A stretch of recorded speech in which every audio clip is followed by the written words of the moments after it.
લોકમત ન્યૂઝમાં આપનું સ્વાગત છે। ડભોઈ શહેરના કન્યાશાળા નજીક આવેલ પૌરાણિક શ્રી જમણી સુંઢના શ્રી સિદ્ધિવિનાયક ગણેશ મંદિરે અંગારિકા ચોથ નિમિત્તે ભવ્ય મહાઆરતીનું આયોજન કરવામાં આવ્યું હતું। આ અવસરે મોટી સંખ્યામાં ગણેશ ભક્તો ઉમટી પડ્યા હતા અને દર્શન કરીને ધન્યતા અનુભવી હતી।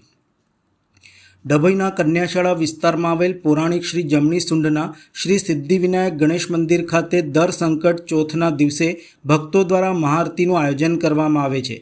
ત્યારે ગત રોજે અંગારિકા ચોથના પાવન અવસરે વિશેષ મહત્વને ધ્યાનમાં રાખી ભવ્ય આરતીનું આયોજન કરવામાં આવ્યું હતું। આ પ્રસંગે આરતી સમયે ભક્તોનો ઘોડાપૂર ઉમટી પડ્યું હતું। ભક્તોએ ભક્તિભાવથી મહાઆરતીમાં જોડાઈને ભગવાન ગણેશના આશીર્વાદ મેળવ્યા હતા અને પ્રસાદીનો લાભ લીધો હતો। સાથે જ પોતાના પરિવારની સુખ શાંતિ અને સમૃદ્ધિ માટે પણ પ્રાર્થનાઓ કરી હતી। આ સમગ્ર કાર્યક્રમ ધાર્મિક શ્રદ્ધા અને ભક્તિભાવથી ઓતપ્રોત બની ગયો હતો।